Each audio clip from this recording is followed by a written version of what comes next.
I've started the stream a minute early, so I will give it a minute to see if anyone joins on. But in the meantime, please enjoy the musical stylings of Queen.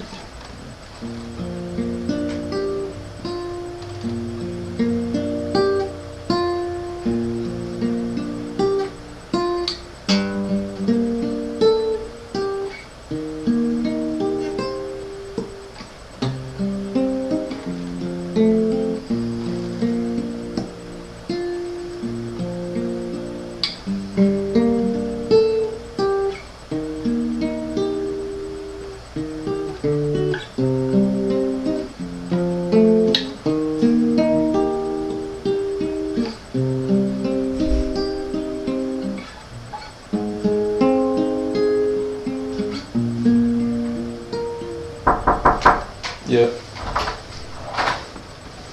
Good. No problem. Am I interrupting anything?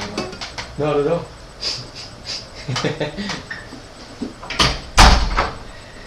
Alright.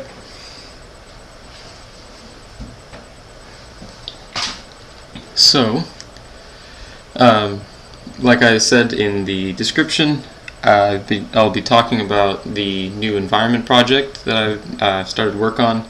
I've needed to completely I plan to. I haven't successfully done it yet, but the entire structure of the AI is based off of a parent program creating child programs, and I've explained this before, how the environment task is going to require a new level of intelligence in terms of programs talking to each other, and so that the task can be run at a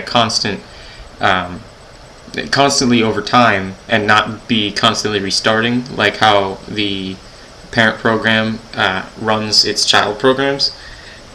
So this idea is so that the environment program is the driver program is constantly running the task and constantly performing the decisions that are being laid out for it by the boss program. But the driver program is not necessarily making any decisions on its own. I have explained a lot of this I explained this on Sunday, and so if you need to freshen up, then I would suggest watching that video. But what I wanted to talk about today is the overhaul of how I'm going to have the AI view the environment. And so I'm gonna get notes out, but so I remember everything I wanted to talk about.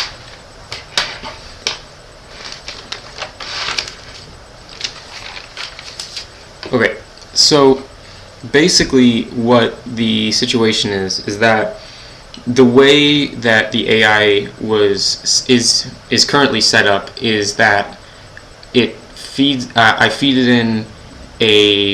just feed it in all the environmental information that it can sense. So let's say it has a camera, it has a radar on, then it gets all the information from the camera, or it gets all the information from where it can see from the camera, it gets all the information from the radar as separate information, and then it also receives its own diagnostic information, so it's receiving health, battery life, and then it's also receiving its score. And actually no, not the score, the coordinates. So it's receiving where it is in terms of where it started. And so these are things that a robot would be able to grasp. The coordinates would be a little abstract, but it would be possible for like a geopositioning system to know where it is in comparison to where it started. So that's the idea, is that it's supposed to simulate having a small robot with all these different assets that are feeding in information, and then it is simply trying to survive in a sense, in a sense that I've given it a fitness score, and it has to keep that fitness score up. And the way it keeps that fitness score up is by keeping its health up and keeping its battery life up. But also there's also a further task of exploring. So the whole idea is that, and like how I talked about Maslow's hierarchy of needs, the little robot, which I have decided to name Jeffrey, if you have not heard that already. So the idea is that Jeffrey is moving around, and with a hierarchy of needs, like how I explained before, there's physiological needs, so there's the base necessities, and those are keeping health up and keeping battery up. And battery is less important than health. Health is number one. So health, if the health drops all the way down, it dies, and it gets teleported back to the start, but essentially it dies. So you don't want it to die. You want it to learn to keep its health up. So the health has the most significant effect on the program as a whole. Then the battery is the second important one, because when the battery is dead, then it needs to charge it. So if it has a dead battery, then it can't really do anything else. It just needs to get back to the light where it can charge. So then once those two goals are achieved, once it has a decent health and once it has a decent battery power, then it can move on to further desires. So the further desire that I have added in is exploration. So it is rewarded for how far away it gets from the starting point. And so it's basically every step it takes, it gets another point. And so it has to budget its health and its battery life so that it can get farther without dying, without running out of power, etc. So this is to simulate how a base organism would, how a small organism would learn to survive in the wild, although most of them have instinct pre-coded in, because that's just how evolution has worked. But the idea is that it is like evolution in a sense that over time the organism gets better at surviving, but it's not like evolution in the fact that when one dies then the next one is better. This little robot, so Jeffrey, can learn to perform the survival task better without having to move on to the next generation. So what I have done, or what I'm planning to do to improve the efficiency of this learning program, is that currently, or how I was planning to have the AI view the environment, was to have each individual space on the screen have a number associated with it based on what is in that space. So let's say a 10 by 10 pixel space, so like little tiny one up in the corner. So if there's nothing there, then it's a 0. Actually, I think I was going to say it was a 1. So it's a 1, and then if there is something there, but they don't know what it is, then it's a 2. And then if there's a rock there and they specifically know that it's a rock, then it's a 3. And if there's a food pellet there, then it's a 4. And if there's a enemy there, then it's a 5. So all this information is being sent in. So you can imagine, instead of seeing the screen, the AI is reading in this box of numbers. And basically what can happen is when you see a box of numbers, it's almost like seeing all those squares on the screen. So if there's a 1 here, and then there's a 1 here, and then it knows something's here and something's here. But if it's a 1, then it doesn't know what it is. But the problem is when you have a 250 by 250 pixel screen, then and that's small. That you've seen the screen on the video I had with my friend Thomas testing it. When it's when you have a 250 by 250 pixel screen, then you get 625 little squares of 10 by 10. So 625 is a lot in the sense that if I'm going to tell the AI all the information about that square, then it has to know what's the it has to know what the what's the occupation of that square, so that it has to know if it's a 1 through 5, I believe, and it also needs to know where that square is, so it needs to know the direction, and it also needs to know how far away it is. And to be sending all those numbers, well, that's not just 625, that's 625 times 3. So you can imagine that a program trying to sift through, what is that, I'll do it real quick, I mean, what is it, 1875, yeah, 1875. So that's 1875 different variables that the AI is sifting through, and it can't necessarily associate those variables together right off the bat. So the amount of decisions that it would need to associate all those variables together would be substantial, and the whole program would run very slow. So what I am doing to counter that is the idea that the only thing the AI needs to focus on is what is the spaces that are actually occupied. So what I'm considering is that if a space is occupied, then it is an object, and so it's not nothing. So what the AI first checks is, or what the driver, so to say, so not necessarily the AI, but what the driver sees is it counts how many objects are on the screen, and then it counts how many objects it knows about. So if they're in the little area of light that surrounds Jeffrey, then it knows what those objects are. So if it's a food pellet, then it knows, it can categorize that square as having a food pellet in it. And then if it's an enemy, then it can categorize it as having an enemy in it. So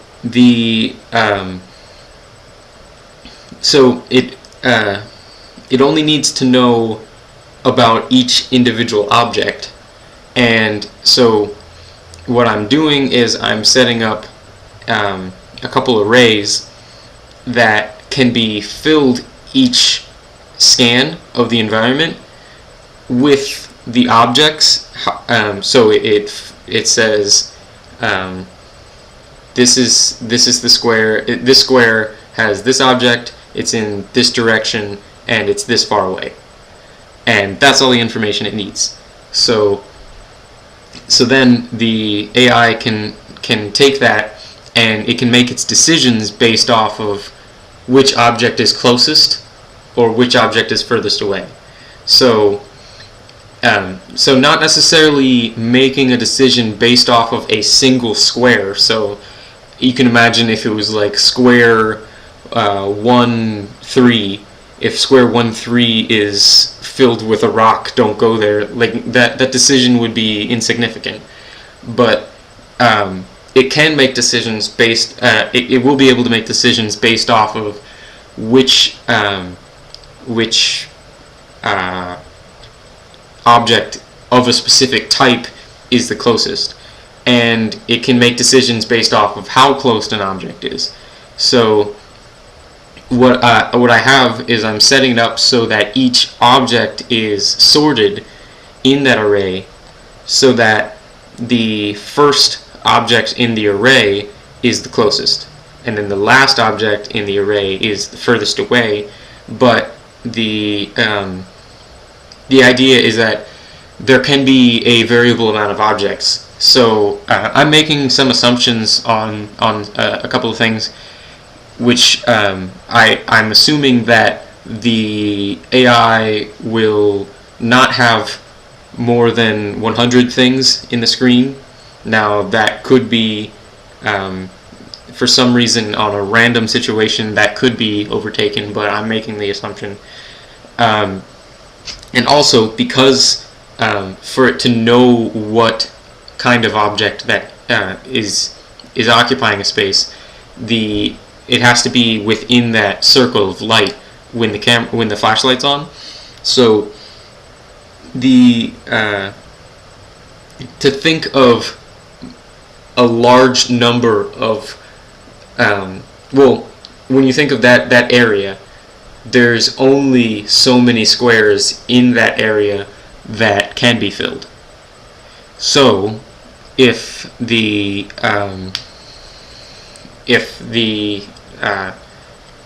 that's the only area that Jeffrey can know about at any point in time, then you don't really need that many slots for individual objects that are known. So let's say a food pellet. So what I have it set at is 33, I believe. So I just picked 33 because it's a third of 100. So there's 33 available slots. Now I could do the actual calculations to see how many available slots there are in a maximum sized circle, because it does vary a little bit as Jeffrey moves. But the idea is that not every space is going to be filled statistically, and if every space is filled, the odds of them being the exact same thing is very low, and if they are the exact same thing, then that's crazy. But I know when it gets to the upper regions, like in the 5000Y, I have it set so that a lot of different objects pop up very often. So I will be adjusting those numbers if they need to be adjusted.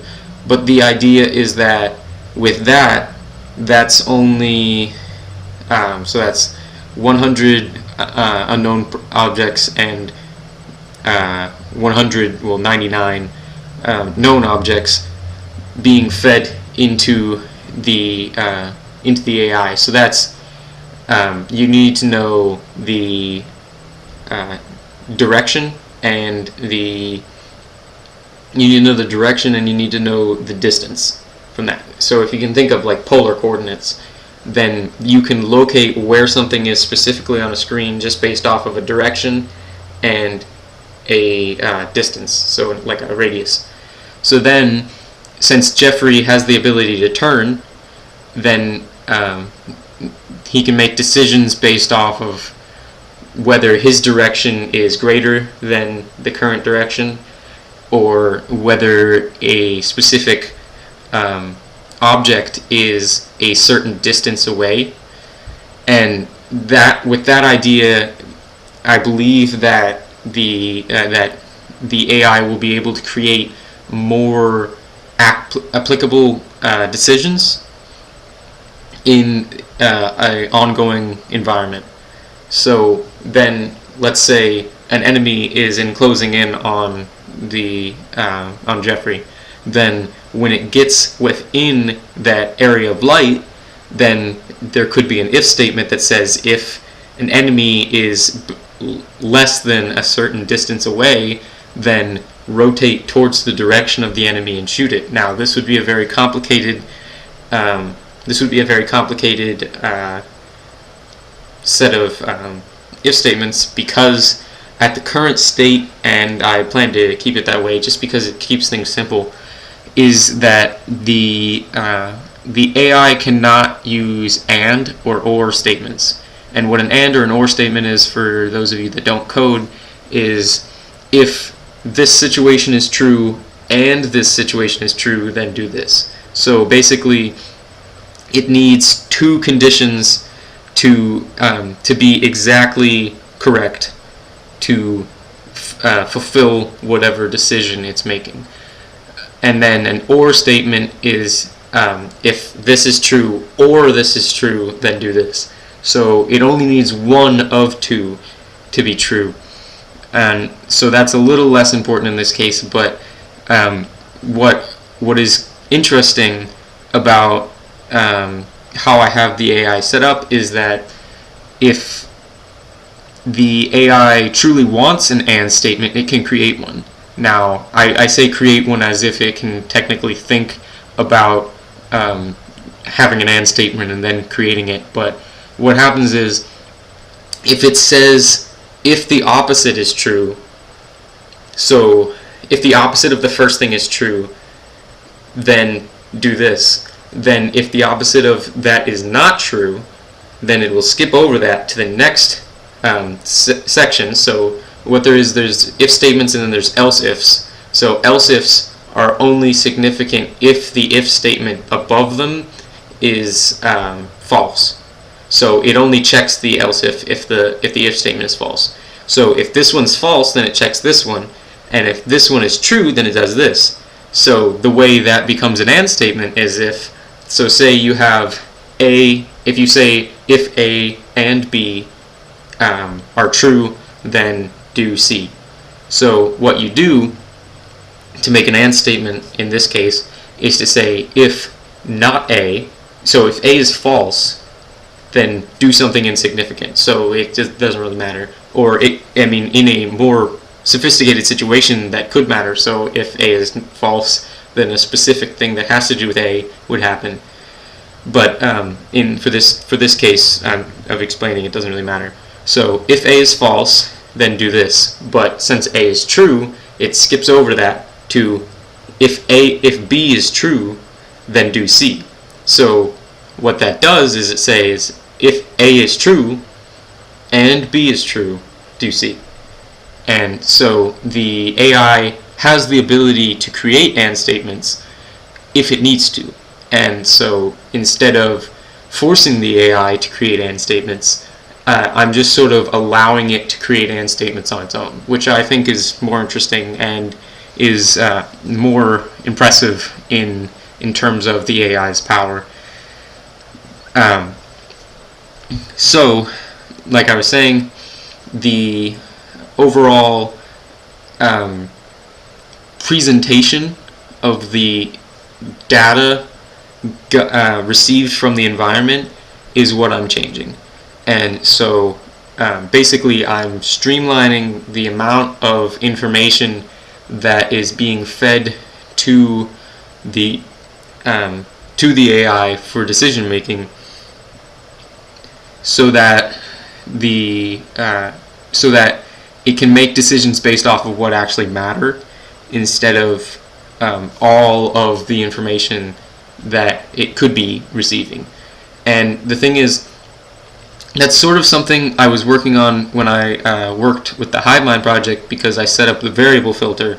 Now, the variable filter is something I'm probably going to have to take out for this project, simply because with the parent program constantly working on different projects, it would need a separate variable filter for each project, and I feel like that would just sort of get in the way of the process.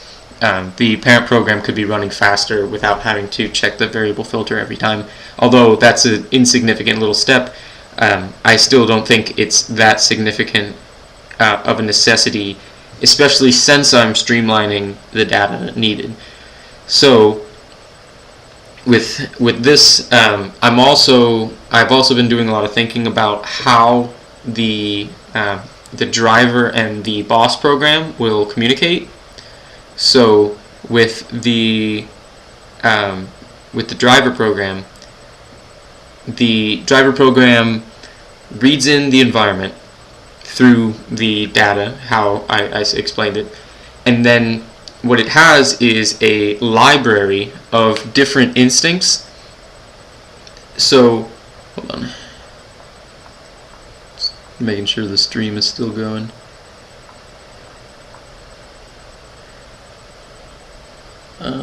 Yeah, we're good. Alright, so the driver has a library to read. So what it does is it reads in the environment, and then when it sees certain aspects of the environment, then it scans through the library. So this will also be based off of Maslow's hierarchy of needs. So and what I mean by that is that the way it scans through and the way it has options for different environments will be based off of that. So the first thing it will check is combinations of health and battery. So if it has 100%, if it has above 75% battery, then that will be one section. So I say combination of health and battery. So for each quadrant of health, there will also be a quadrant of battery life or battery. So if the so it's basically I'm setting up different situations. So if the health is at 50% or is above 50% but below 75%, and the battery is above 50% and below 75%, then it will move into this section. So that's just to get through it will get rid of all of the ones that don't matter for the current situation, because the current situation is amplified by how much health it has and how much battery it has. So then once it gets to that subsection of the library, it will shift in, and there will be a large assortment of different situations, and those different situations will be described by what objects are on the screen. So if it has so many unknowns, so many rocks, so many food pellets, so many enemies, then it will choose from the types of it will choose by how many enemies and whatnot are on the screen. So this may happen that the boss has not provided it a situation that it is currently in yet to make decisions off of. So what I'm going to have it do is, once it gets into that subset of the library, is it will read, it will look at all of the titles of all of the descriptions of the environment that the program, that the decisions are set for, and it will choose the one that it is most like. So it will say if it has the same amount of unknowns and the same amount of food and the same amount of rocks but not the same amount of enemies, then it's pretty close, so it will go with that one. Or vice versa, there could be one that it has nothing in common with, and so that one would be a 0%. It would not be very close. So it's basically like setting up a fitness score of the environment. So how close is this theoretical environment to the current environment I'm in? And then when it finds the one that is closest to the current environment, then it reads in those instinctual decisions and then applies them in the game. So then what's going to happen is every time the environment program, I'm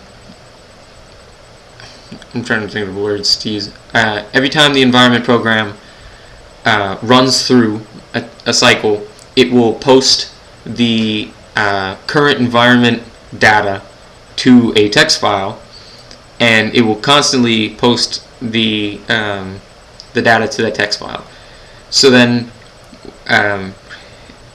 the boss program, every cycle that it does, will read in the current environment, and it will redistribute priority based off of priority of environments for the parent program to work on based off of how often Jeffrey is in that environment. So then there's also other aspects. So if the score is fairly high in that environment, then Jeffrey is already doing something well, so the priority doesn't need to be as high.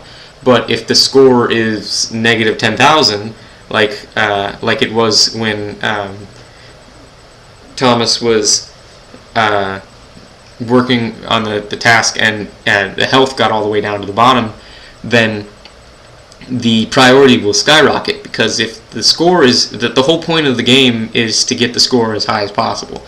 So if the score is low, then that's a situation that the AI needs to work on. But if it's a situation that the AI is not in often, then it also doesn't need to work on it as much.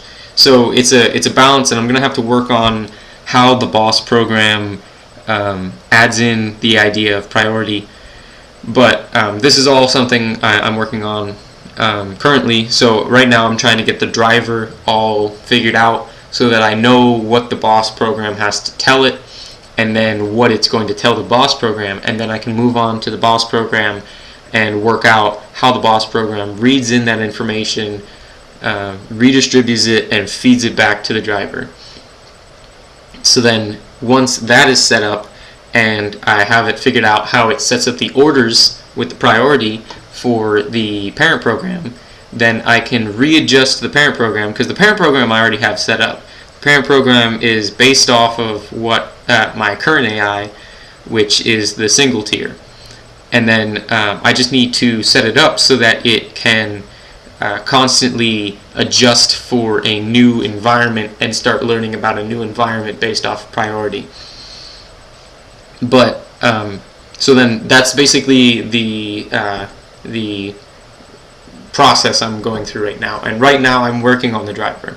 So right now I'm working on setting up all of those environmental structures. So the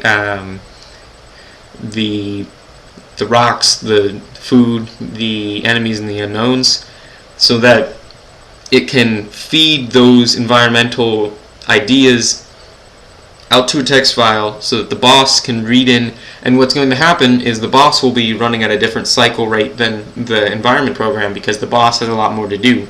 And actually, I'm not completely sure which one's going to be running faster, but the idea is that the boss, whenever it gets to a certain point in its code, will look at the text file and it will say, okay, this is the current environment. So it takes a sample. It just says, this is the current environment at this time and whatever.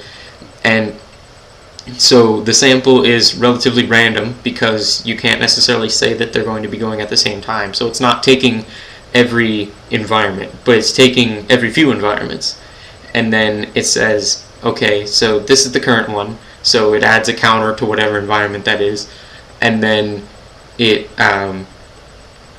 says, what's the score?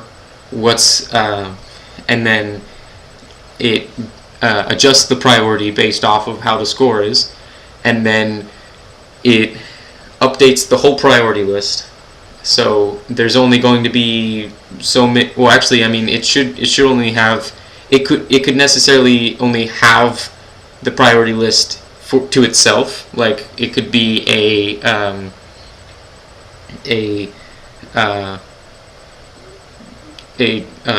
array within the boss program, and then it only has to feed the parent program the current top priority, because the parent program only needs to work on what's most needed to be worked on.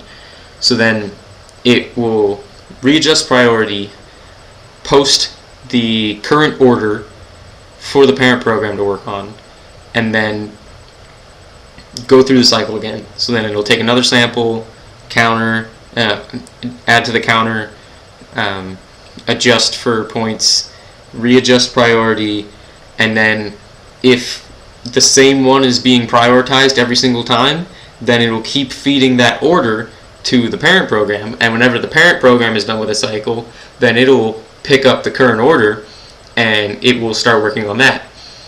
But if the parent program is still working on something and the order changes, then it doesn't necessarily start that order until it is done with the generation it is on for the current order it's working on. So the idea is that the boss program could put in an order and then retract it and put out another one before the parent program is even done with a generation. But if that's true, then the order that got retracted didn't hold priority for that long, so it wasn't necessarily needed. So there's a lot of different things that things could be missed out, but you have to remember that everything in this project, everything in this AI in general, is about statistics. So the statistics of everything, of anything happening in this game is completely random. And what I'm doing is I'm setting up a program that shifts the statistics towards getting better at the game, and that's based off of the fitness score. So the whole thing is random, yes, but then it's the way that it's coded shifts the statistics in my favor, and then randomly it gets better. So that's the idea. And so I know that's a little hard to visualize, and it's hard for me to explain without just sitting through and pointing out every single detail of the code, but I don't think that'd be necessarily entertaining. So I've been talking for almost 40 minutes now, so I'm gonna let it go here. But if you have any questions, feel free to leave them in the comments, either on YouTube or hit me up on Saturday nights and Wednesday nights is when I'm streaming. So if you're not following me on Twitter, I have my Twitter in the About page, but it's Jono Explains, not Jono Explains Things, but Jono Explains. And then I always post what time I'm going to be streaming on my Twitter account. So that's the best source of stream times and whatnot. And then but if you just check at around 6 to 8 then on Wednesdays and Saturdays, then that's when I'm going to be streaming. Also, I did say on Saturday I was going to look into getting another guest. I will be looking into that soon, and it could be possible that this Saturday even I could have a guest on, depending on the timing of my schedule. But I will be posting about that on Twitter, so if you're not following me, go ahead and follow me. Also, if you're not subscribed, then it's a whole lot easier to find the videos. If you're subscribed, it'll just pop up for you on the subscription pages. So it's just one little click. But other than that, I will be signing off here. So I want to thank you for listening, and I hope you are as excited for the improvements as I am, or at least a tenth of the excited that I am, if that makes any English. But before I say anything worse, I will be signing off. So thank you.